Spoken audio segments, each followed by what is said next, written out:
같이 한번 읽어보겠습니다. 안디옥에 이르니. 네, 오늘 말씀의 제목은 안디옥에 이르니. 오늘이 사실 교단에서 진행하는 농어촌 주일입니다. 어째 보면은 저희 교회는 농촌교회라고 하기도 이상하고 어촌교회라고 하기에도 이상한 그런 교회인 것은 맞습니다. 저희 교회에 어업을 크게 하시는 분도 없고 농사하시는 분들은 몇 되시지만 그쵸?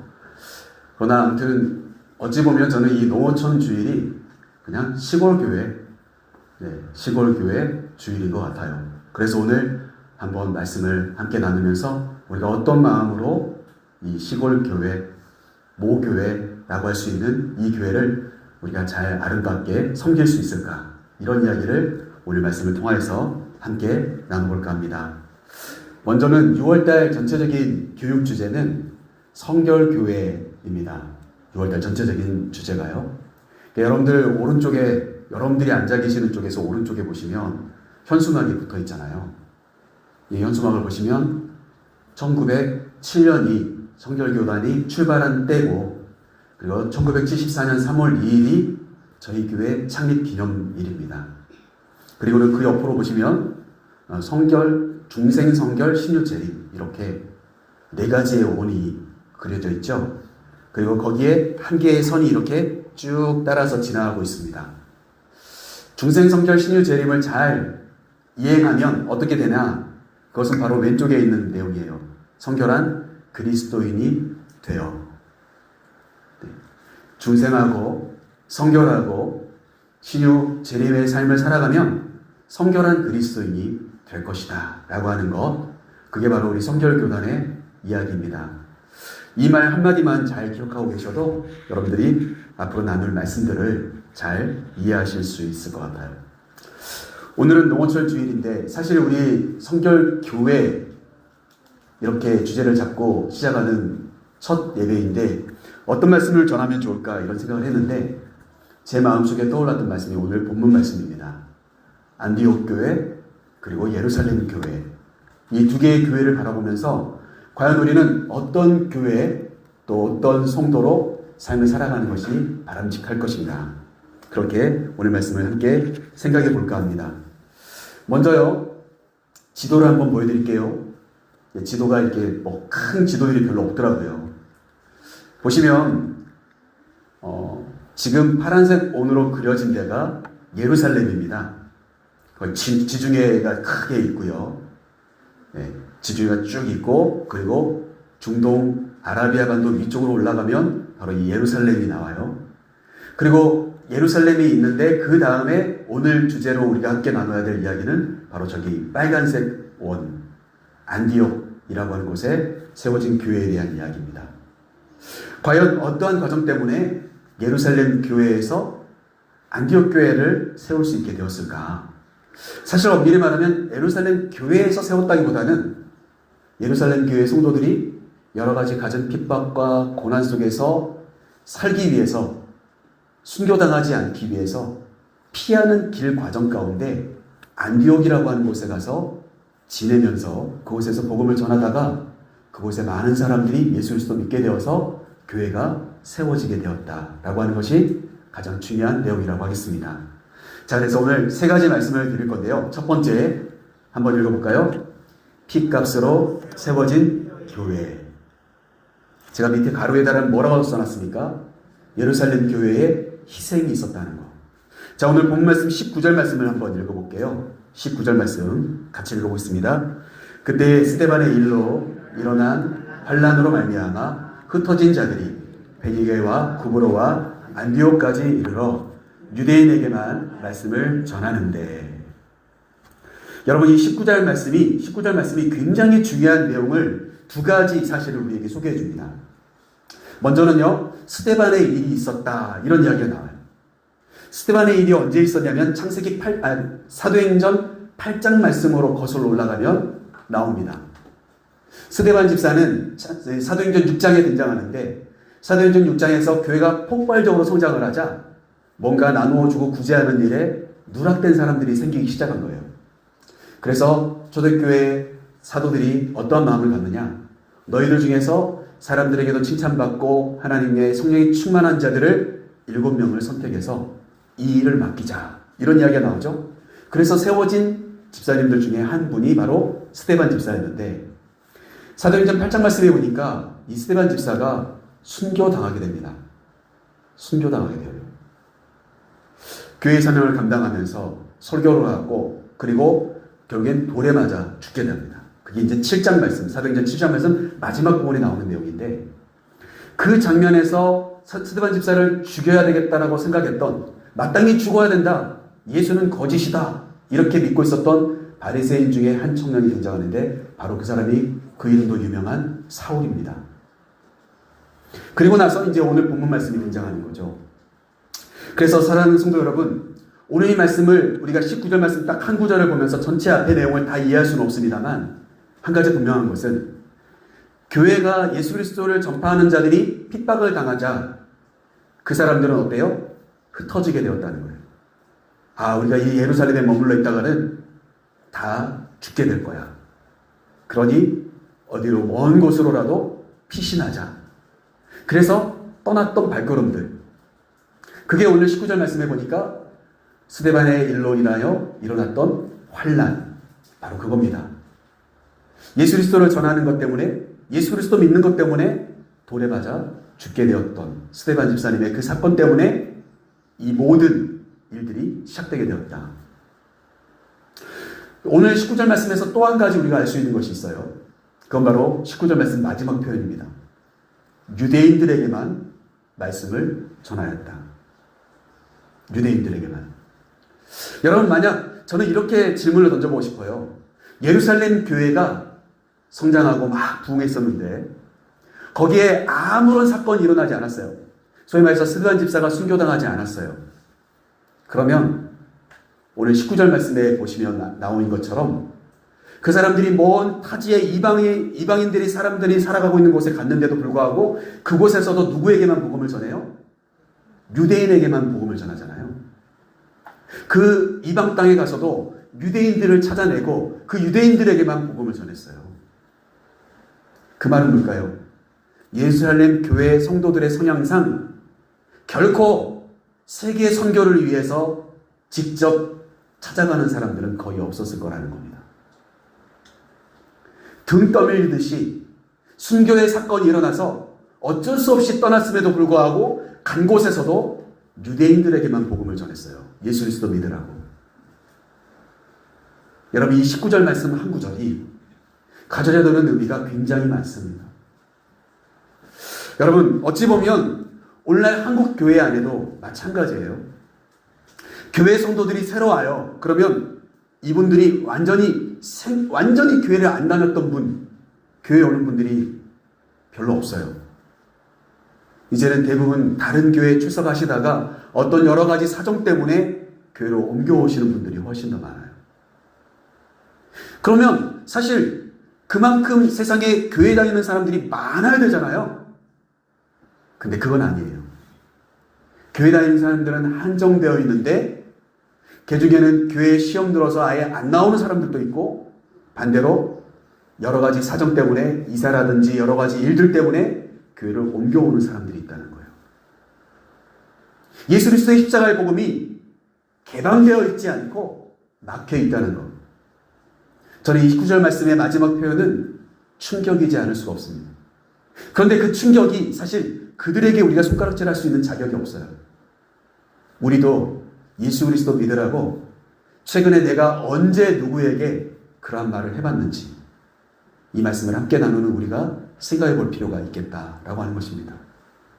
내가 과연 누구에게 최근에 예수 그리스도를 소개하고 예수 그리스도 믿으라고 권면했었는지. 여러분, 바로 그것이 오늘 19절 말씀이 주는 여러 가지 의미 중에 한 가지예요. 결국 스데반이 순교당하지 않았으면 예루살렘 교회는 결코 사도행전 1장에 나오는 것처럼 예수님께서 승천하시면서 말씀하셨던 것처럼 너희에게 성령이 임하시면 너희가 권능을 받고 예루살렘과 온 유대와 사마리아와 땅끝까지 이르러 내 복음을 증거하라고 말씀하셨던 그 말씀은 이루어지지 않았을 것입니다. 단적인 예를 보여주면 그렇다는 거예요. 여러분, 우리는 항상 예수님께서 우리에게 주셨던 복음의 그 메시지를 마음에 간직하면서도 결코 예수 믿으라고 쉽게 말하지 못하는 사람들이다. 여러분, 그것이 우리가 가지고 있는 문제라는 사실입니다. 그러면서도 어떻게 하죠? 항상 피 흘림이 없었으면 좋겠다고 생각하죠. 근데 여러분, 분명한 것은 피 흘림이 있었기에 안디옥 교회는 시작되게 된 것입니다. 스데반 집사의 그 죽음이 헛되게 하지 않으시는 하나님의 역사가 바로 안디옥 교회의 출발이라고 말씀드릴 수가 있어요. 우리는 교회를 다니잖아요. 교회는 예수 그리스도가 머리라고 이야기합니다. 목사가 머리가 아니고요. 어떤 특정 위치에 있는 분이 머리가 아니에요. 교회의 머리는 예수 그리스도라고 이야기를 해요. 그러면 여러분 생각해 보세요. 예수님은 어떻게 하셨습니까? 예수님도 십자가에서 피 흘려 주셨습니다. 교회는 예수 그리스도의 보혈이 흐르는 장소가 되어야 합니다. 그 예수 그리스도의 보혈로 인하여 교회는 시작되게 되는 것입니다. 그게 바로 오늘 말씀을 통해서 우리가 먼저 생각할 부분이라는 거예요. 자, 그래서 20절 말씀, 21절 말씀을 한번 읽어보도록 하겠습니다. 같이 한번 읽어볼게요. 그 중에 구브로와 고레네 및 사람들이 안디옥에 이르러 헬라인에게도 말하여 주 예수를 전파하니 주의 손이 그들과 함께 하시매 수많은 사람들이 믿고 주께 돌아오더라. 예루살렘에서 생명을 부지하기 위해서 흩어졌던 성도들 중에 여러 지역으로 사람들이 흩어졌는데 유대인에게만 말씀을 전했던 사람들이 많았어요. 그런데 천만다행인 것은 원래 출신지가 예루살렘이 아닌 예수 그리스도를 믿는 성도들이 있었던 거죠. 그 사람들이 이제 안디옥에 가서 복음을 전했던 겁니다. 이방인에게도 예수 그리스도 믿으라고 십자가의 복음을 전했더니 21절 말씀에 오니까 주의 손이 그들과 함께 하셨다 이렇게 해요. 주님이 그들과 함께 계셔서 어떻게 되죠? 수많은 사람들이 믿고 주님께로 돌아오게 되었다. 오늘 그렇게 말씀하고 있는 것을 보게 됩니다. 저는 이 말씀을 통하여서 한 가지 분명한 것은 등 떠밀려서 가든지 난 정말 가기 싫었어요. 그런데 정말 등 떠밀려서 어쩔 수 없이 갔어요. 그리고 마지못해 복음을 전했어요. 그럼에도 불구하고 어떨까요? 복음은 능력이 있습니다. 오늘 21절 말씀처럼 복음이 있는 곳에 주님의 손길이 함께합니다. 그래서 어떻게 될까요? 등 떠밀려서 가든 자의로 가든 전파되는 것은 그리스도니 라고 고백했던 바울의 말처럼 오늘 안디옥의 교회가 수많은 믿음의 사람들이 탄생되어져서 시작되게 되었다는 사실을 이 말씀을 통해서 우리가 깨닫게 됩니다. 사랑하는 성도 여러분, 우리가 교회 생활하면서 가장 중요한 건 뭘까요? 내 믿음을 지키는 거예요. 내 믿음을 지키면 어떤 일이 벌어지냐면 내가 어디로 가든지 내 믿음이 표현되게 되어 있고 나타나게 되어 있습니다. 내가 자이든 타이든 어떠한 곳에 가서 어떠한 삶을 살아가든 내 안에 믿음이 굳건히 지켜져 있으면 그 믿음은 자연스럽게 전달되게 되어 있다는 사실. 오늘 그 말씀을 먼저 첫 번째 생각하면서 안디옥 교회는 의도적으로 건축비를 준비하고 어떤 사람을 보낼 것인가 이런 계획 없이 그저 살기 위해 흩어졌던 성도들에 의해서 복음이 증거되어지고 세워진 핏값으로 세워진 교회였다. 오늘 그것이 우리가 생각해야 할 첫 번째 말씀이라는 사실이죠. 자, 두 번째 말씀을 한번 나눠볼게요. 같이 한번 읽어보겠습니다. 파송할 사람이 있습니까? 제가 그 가로 안에는 뭐라고 써놨습니까? 준비된 예루살렘 교회 이렇게 써놨습니다. 오늘 본 말씀 22절 말씀을 한번 읽으면서 말씀을 이어가 볼게요. 22절 같이 한번 읽어보겠습니다. 예루살렘 교회가 이 사람들의 소문을 듣고 바나바를 안디옥까지 보내니. 예루살렘 교회에서 스데반 집사가 죽고 수많은 사람들이 살기 위해서 흩어졌잖아요. 시간이 조금 흘렀다 보니까 어떤 이상한 소문이 들리기 시작한 거예요. 어떤 소문인가요? 안디옥이라고 하는 곳에 예수 그리스도 믿는 사람들이, 허다한 사람들이 모이기 시작한다는 소문이 예루살렘 교회까지 들려지게 된 겁니다. 그 소식이 들리기까지 며칠이 걸렸는지 잘 모릅니다. 근데 분명한 것은 안디옥 교회에 수많은 믿음의 사람들이 세워졌다는 사실이죠. 그러니까 어떨까요? 그 소문이 소문의 소문을 이어서 예루살렘 교회까지 전달되게 된 것입니다. 예루살렘 교회에 남아있는 사람들은 어떤 마음으로 남아있습니까? 차마 떠나지 못하는 거예요. 이곳에 머물러 있다가 붙잡히면 죽게 될지도 모르겠지만 그러나 차마 떠나지 못하고 있는 거예요. 교회를 지키고 있는 거예요. 예루살렘 교회를. 그런데 어떻습니까? 그곳에 들리는 소문이 안디옥에 수많은 믿음의 사람들이 세워졌다. 이 소문이 들리니까 오늘 22절 말씀에 보니까 예루살렘 교회에서 바나바라고 하는 사람을 안디옥 교회로 파송합니다. 오늘날로 따지면 아무것도 없는 곳에 선교사를 보내는 심정으로 보냈을지도 모르겠어요. 그런데 분명한 것은 그곳에 예수 믿는 사람들이 많은데 제대로 된 복음을 전해줄 사람이 필요했다는 거잖아요. 그래서 보낸 게 누굽니까? 바로 바나바라고 하는 사람이었다라고 하는 것입니다.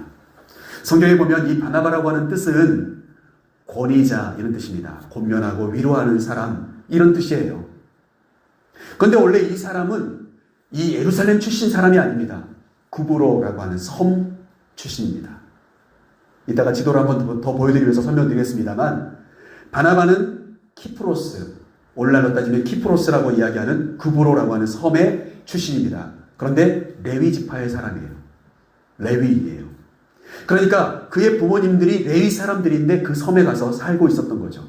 그리고 그곳에서 태어나 성장한 사람이 바로 바나바라고 하겠습니다. 원래 이름은 요셉입니다. 그런데 왜 바나바라는 이름이 성경에 더 많이 등장하냐면 사도들이 붙여준 별명이에요. 이 사람이 설교를 하면 사람들이 잘 권면을 받더라는 거예요. 변화되어지더라는 거죠. 이 사람이 설교를 하면 위로를 받더라는 거예요. 그래서 저 요셉이라고 하는 사람의 별명을 붙여주자.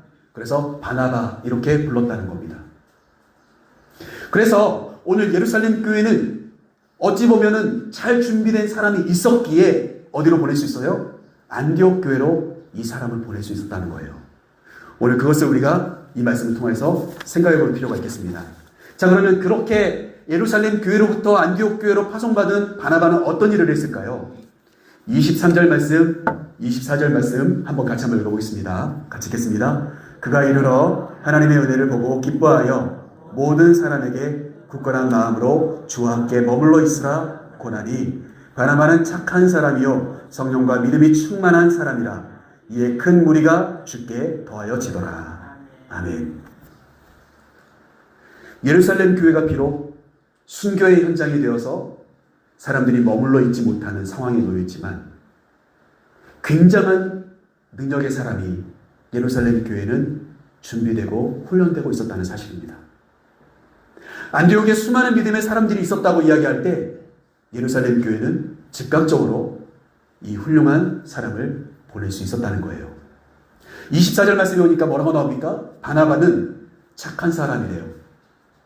착한 사람. 그리고 성령과 믿음이 충만한 사람이라고 성경이 설명해 주고 있습니다. 여러분, 저는 농어촌 주일 우리가 해야 될 말씀의 내용 중에 가장 중요한 포인트를 지금 두 가지 말씀드렸습니다. 두 가지를 말씀드렸어요. 첫 번째 우리가 함께 말씀을 나눈 것을 통하여서 우리가 정말 제대로 된 믿음을 굳건히 붙잡고 있는 사람이라면 어떤 이유 때문에 이곳을 떠나더라도 어떨까요? 그곳에 교회가 세워질 수 있다는 거예요. 우리의 믿음이 소개되고 증거될 수 있다는 거죠. 우리가 제대로 된 신앙인이라면 이 지도제일교회 안에 속해 있는 진짜 우리의 믿음이 제대로 된 믿음의 사람들이라면 정말 순수하고 바른 믿음의 사람들이라면 여러 가지 이유 때문에 우리가 어느 곳에 이사를 가든 어느 곳에 가든 그곳에 교회가 세워지고 예수 그리스도 믿는 사람들이 전도되어질 거라는 사실이에요. 그러면서 동시에 뭐가 있습니까? 예루살렘 교회는 여전히 파송할 수 있는 착하고 믿음과 성령이 충만한 사람이 세워져 있었다라고 하는 거예요. 여러분, 저는 어디 큰 대형 교회, 도시에 있는 어느 교회를 부러워하는 마음으로 이 말씀을 준비한 게 아닙니다.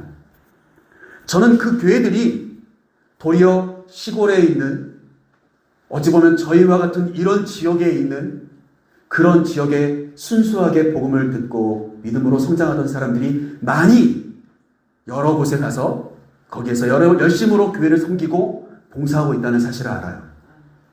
그래서 우리는 그 교회를 부러워하자는 말이 아니고 오늘 우리의 믿음을 바르게 점검하자는 거예요.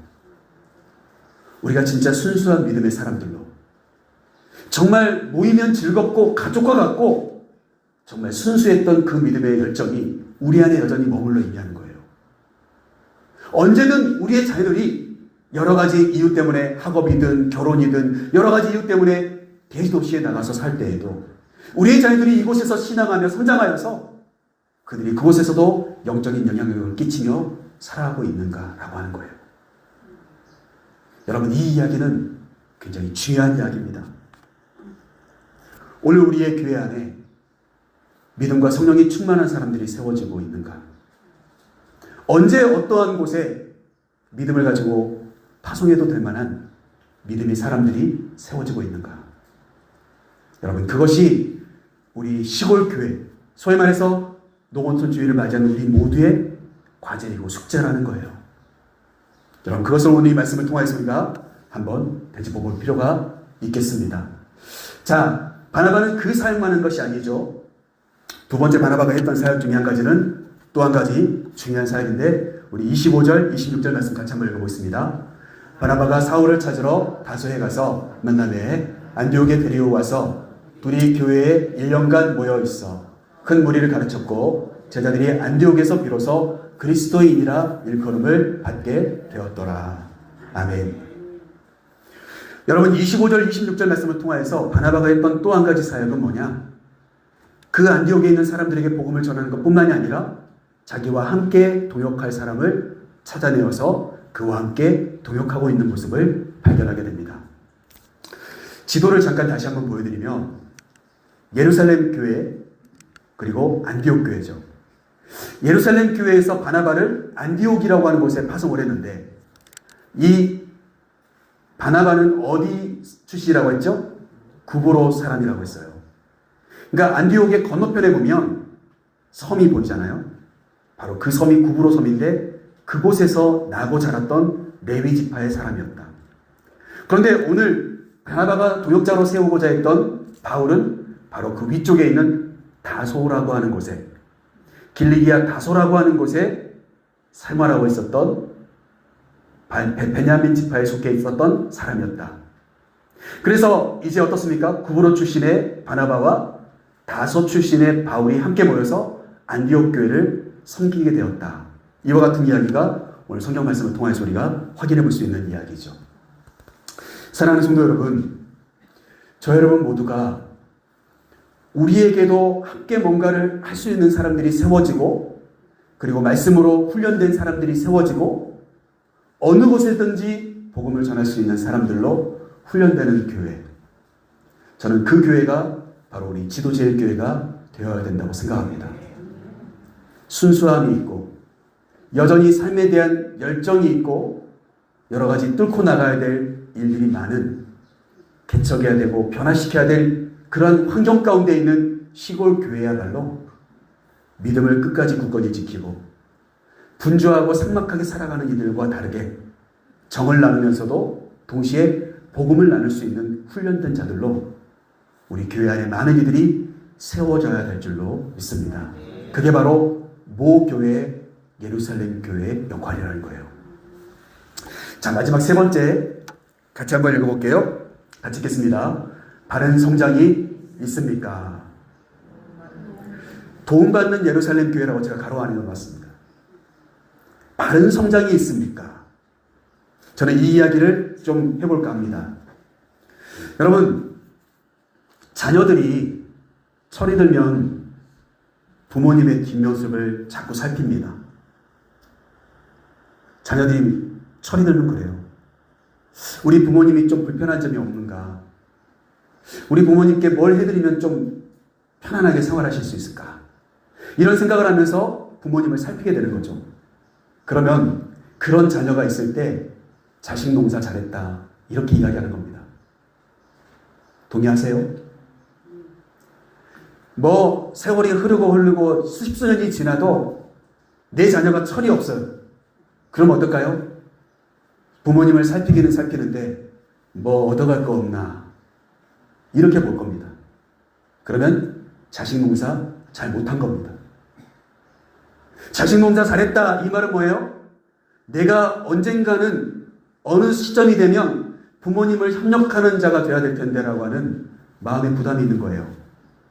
그런 자녀가 있을 때 자식 농사 잘했다 하는 겁니다. 살펴보아도 똑같이 살피는 게 아니에요. 오늘 저는 이 말씀을 좀 드리고 싶어요. 그래서 마지막 부분 27절 말씀부터 30절 말씀을 좀 나누고 싶은 겁니다. 우리 27절 말씀, 30절 말씀을 함께 나누고자 하는데요. 말씀을 제가 27절, 28절 말씀을 제가 빠뜨린 것 같은데요. 여러분 27절 말씀, 28절 말씀 성경을 보시면서 같이 한번 읽어보겠습니다. 그때 선지자들이 예루살렘에서 안디옥에 이르니 그 중에 아가보라 하는 한 사람이 일어나 성령으로 말하되 천하에 큰 흉년이 들리라 하더니 글라우디오 때에 그렇게 되니라. 여러분 본 말씀 27절 말씀, 28절 말씀을 보면 안디옥 교회가 이제 폭발적인 성장이 계속해서 일어나고 있습니다. 바나바와 사울이 같이 열심히 봉사하고 말씀을 전하자 교회가 성장하고 있습니다. 그런 과정에 예루살렘에서 사역하고 있었던 선지자들 몇 사람들이 안디옥에 방문하게 되었습니다. 그런데 그 중에서 한 사람 아가보라고 하는 사람이 등장하는데 그 선지자가 예언의 말씀을 했단 말이에요. 그런데 그 말씀이 뭡니까? 온 천지에 큰 흉년이 일어날 거다. 얼마 되지 않으면 큰 흉년이 일어날 거다. 이와 같은 예언을 했다는 거예요. 이 아가보라고 하는 사람을 찾아보니까 나중에 바울이 순교할 것에 대한 것도 자기의 삶을 통하여서 예언한 사람이 되어져요. 아무튼 훌륭한 선지자였던 아가보가 그런 예언을 했는데 진짜 큰 흉년이 찾아오게 된 겁니다. 예루살렘 지역에요. 큰 흉년이 일어나게 된 거예요. 그 소식을 듣자 안디옥 교회 성도들은 어떻게 했을까? 오늘 그게 29절 말씀, 오늘 본 말씀 30절 마지막 부분입니다. 같이 한번 읽어보도록 하겠습니다. 29절 30절입니다. 제자들이 각각 그 임대로 유대에 사는 형제들에게 부조를 보내기로 작정하고 이를 실행하여 바나바와 사울의 손으로 장로들에게 보내니라. 아멘. 여러분 29절 말씀, 30절 말씀을 좀 이해하실 수 있겠습니까? 안디옥 교회 성도들이 이제 반대로 예루살렘 지역에 큰 흉년이 들었다는 소식을 듣게 된 거예요. 그러면 여러분 재정이 없잖아요. 물질이 없어지잖아요. 극심한 가뭄이 일어나고 거둬들인 게 없으니까 성도들이 교회에 와도 헌금하고 싶어도 할 수가 없는 거예요. 예루살렘 교회가 점점 힘겨워지는 거죠. 예루살렘 교회를 지키고 있는 사도들과 성도들에게도 동일하게 이런 재정적인 부담들, 가뭄이 일어나서 먹을 것이 없어지는 이러한 어려움이 찾아오게 된 거죠. 그 소식을 들은 안디옥 교회 성도들이 어떻게 합니까? 오늘 29절 말씀처럼 그들이 작정을 합니다. 제가 볼 때는 이게 바로 선교 헌금의 출발점이 아닐까 생각을 해봐요. 예루살렘 교회가 모 교회인데, 어머니 교회인데, 최초의 교회인데 그 교회에 극심한 가뭄이 있어가지고 힘들어진 거예요. 그러니까 어떻게 합니까? 각자 힘을 다해 예루살렘을 돕기 위해서 부조를 모으기 시작합니다. 그리고 30절 말씀이 오니까 바나바와 사울의 손에 그것을 맡겨서 예루살렘 교회에 그것을 전달하게 되었다. 저는 제가 이런 말씀을 좀 드리고 싶어요. 제가 여러 교회에서 사역을 했잖아요. 대구의 봉산교회에서 사역할 때였어요. 그때 제가 2007년, 8년 그쯤이었을 겁니다. 그런데 대구 봉산교회에서 사역할 때 얼굴도 모르는 분이 저희 봉산교회 통장으로 어린이 교회를 위해 써달라고 해마다 100만 원씩을 입금을 해주셨어요. 그런데 이 계좌를 찾아보니까 해외예요. 미국이었던 거예요. 그 보내신 분이 누군가 조사를 했는데 결국 찾게 되었는데 봉산교회에서 주일학교를 보냈던, 나중에 서울에서 유학을 마치고 지금 현재로는 미국에서 의사생활을 하고 있는 한 집사님이셨어요. 해마다 어린이 교회를 위해서 써달라고 100만 원씩 헌금을 보내주셨어요. 저는 그 마음이 너무 큰 감동이 오더라고요. 사역하는 내내 저는 얼굴도 못 봤잖아요.